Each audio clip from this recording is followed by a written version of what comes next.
안녕하십니까. 닥터긴 바이블의 김성득입니다. 오늘은 안음의 관점에서 바라본 연애와 결혼 제7부 동성애에 대해서 한번 말씀을 드려보겠습니다. 자, 사실 동성애뿐만 아니고 소아성애라든가 소아성애는 이제 사춘기 이전에 어떤 어린 소녀나 소년들을 향해서 그 성적인 욕망을 느끼는 어떤 그런 것들을 소아성애라고 하죠. 그리고 이제 그 수간이라는 거는 이제 짐승과의 성관계. 그런데 우리가 이제 당연히 요즘에 뭐 동성애까지는 몰라도 사실은 뭐 소아성애다? 당연히 잘못했다고 다들 얘기하죠. 예, 그런데 여러분 이거 잊지 마셔야 될 거는 그 무신론자의 경우 신이 없다고 주장하는 사람들은 이 소아성애라는 것도 이게 뭐 우리 사회에서 상대적으로 잘못된 것이지 절대적으로 잘못된 건 아니다 이렇게 주장을 합니다. 예, 왜냐하면 이제 이 사람들한테는 하나님이 살아계시지 않으니까 무엇이 절대적으로 옳고 무엇이 절대적으로 그르다라고 얘기할 사람이 없는 거예요. 그래서 옳고 그름이 상대적이라는 거죠. 그래서 이런 영향을 받았는지 몰라도 실제로 그 소아성애를 합법화시키기 위해서 진지한 노력을 하는 사람들이 있습니다. 예, 여러분 이거 잊지 마셔야 돼요. 그 소아성애를 합법화시키기 위해서 진지한 노력을 하는 사람들이 있다.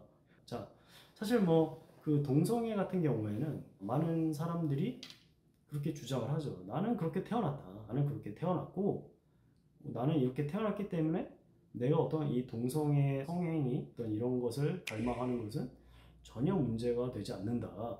이제 이렇게 주장들을 하는데 사실은 우리가 만약에 그 논리를 그대로 받아들이잖아요.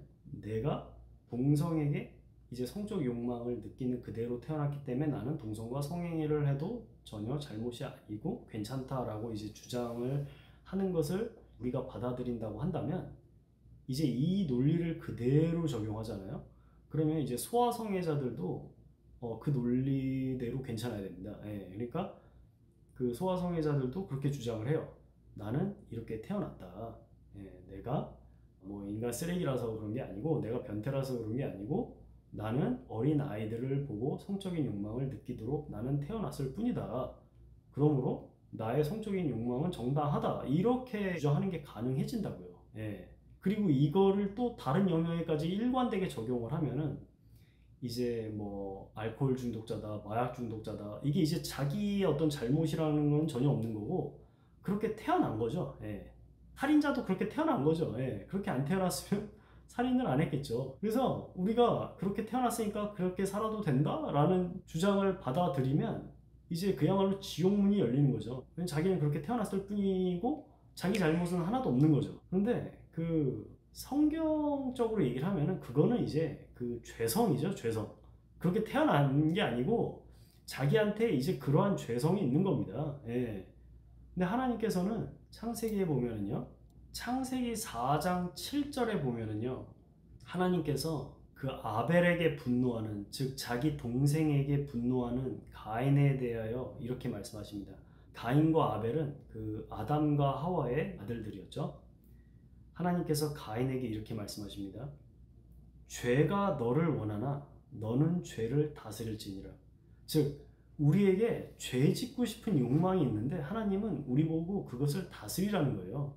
그러니까 내가 죄 짓고 싶으면은 그 욕망대로 죄 짓는 게 하나님의 뜻이 아니고 내가 죄 짓고 싶은 욕망이 있지만은 그것을 다스리는 것이 하나님의 뜻이다. 예, 그렇게 말씀하고 계시고요. 그리고 히브리서 12장 4절에도 보면은요, 이런 말씀이 있습니다. 너희가 죄와 싸우되 아직 피 흘리기까지는 대항하지 아니하고. 이게 무슨 말입니까? 우리가 죄를 대항해서 싸워야 되는데 솔직히 별로 이렇게 노력도 안 한다는 거예요. 예. 사실 이런 말씀은 좀 받아들이기 힘들죠. 예. 우리가 죄를 대항해서 싸워야 되는데 어디까지? 피 흘리기까지.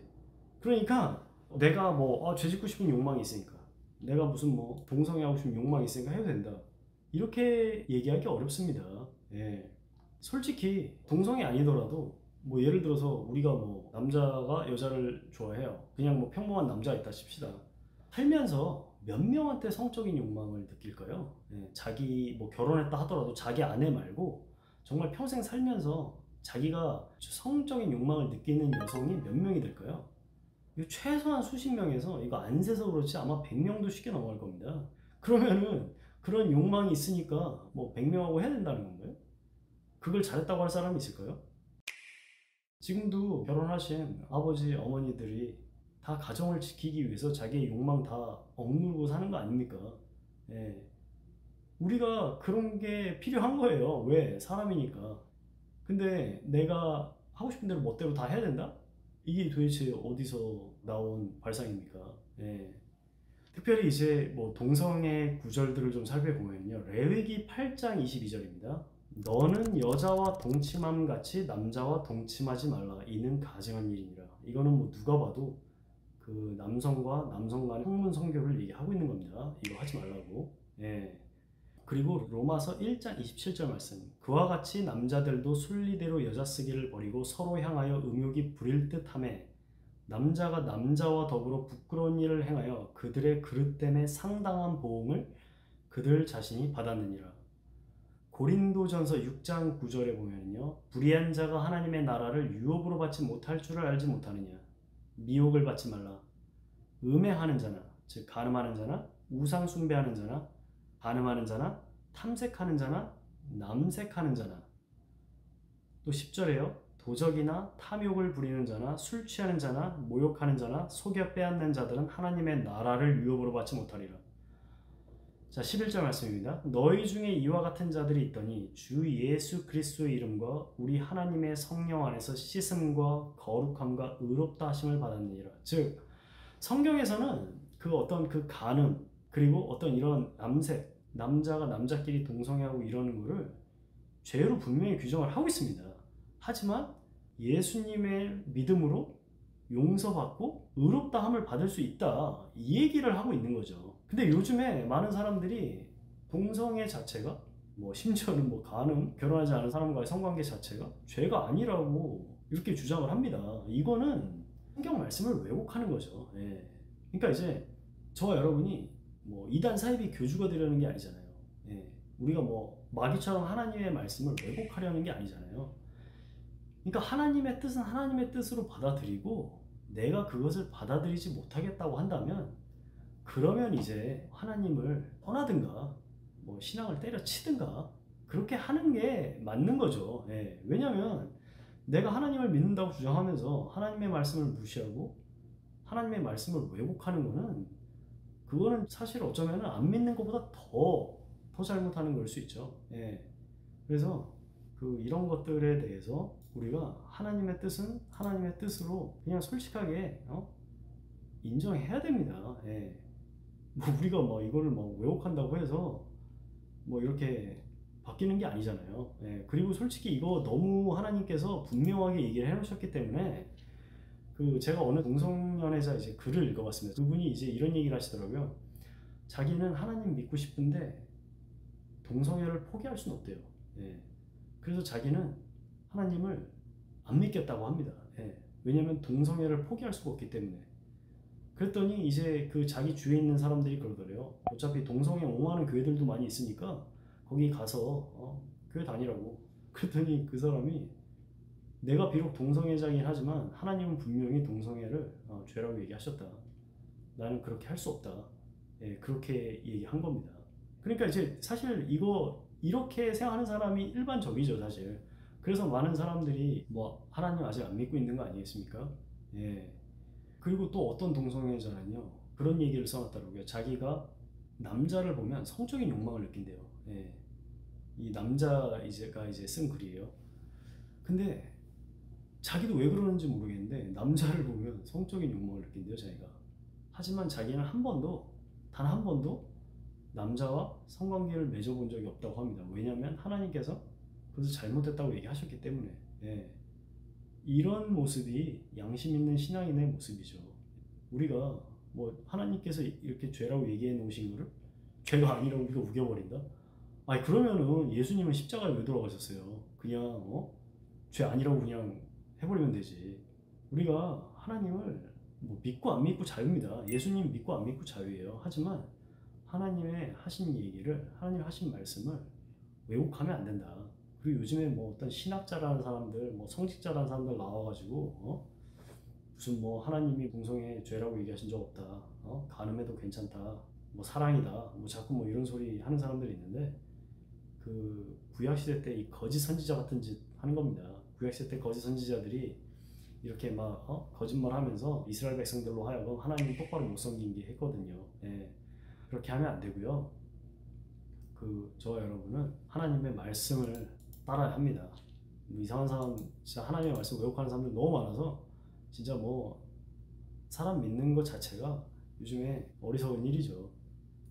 그리고 그 레위기 18장 23절, 자 이번 편에서 마지막으로 제가 소개해 드리겠습니다. 레위기 18장 23절에 보면은요, 너는 짐승과 교합하여 자기를 더럽히지 말며 여자는 짐승 앞에 서서 그것과 교접하지 말라. 이는 문란한 일이니라. 자, 이거 뭐 수간이라는 개념 자체가, 즉 짐승과의 성관계 자체가 뭐 굉장히 막 생소하고 누가 그런 짓을 하겠어 뭐 이렇게 생각할 수도 있지만은요, 이 뭐 하나님께서 이렇게 특별히 언급하신 데엔 이유가 있다고 생각합니다. 예, 다시 말씀드리지만은 어떤 이 성이라는 것 자체는 하나님께서 결혼한 남녀 사이에서만 가능하고 합법적이다, 그렇게 정해 놓으신 겁니다. 예. 내가 만약에 하나님의 이 법을 받아들이기 싫다, 진짜 그러면은 이 우주를 떠나서 본인이 하나님 하시면 됩니다. 예. 본인이 가서 천지창조하고 사람 만들고 제2의 아담 만들고 그냥 선언하면 돼요. 너희 멋대로 살라고. 예. 우리 하나님께서는 우리를 창조하실 때 그렇게 얘기하신 적이 없습니다. 예. 그렇게 얘기 안 하시고요. 전도서 12장 13절에 보면은요, 일의 결국을 다 들었으니 하나님을 경외하고 그의 명령들을 지킬지어다. 이것이 모든 사람의 본분이니라. 즉 하나님께서 우리에게 하신 명령들, 즉 성경을 통해 하신 명령들을 지키는 것이 목사님만의 의무도 아니고 크리스천들만의 의무도 아니고 모든 사람의 본분, 즉 모든 사람이 마땅히 따라야 할 의무라는 것입니다. 예. 여기까지 말씀드리고요. 그 다음 편에서는 장기 연애와 동거, 제8부 장기 연애와 동거에 대해서 또 말씀드리도록 하겠습니다. 예, 감사합니다.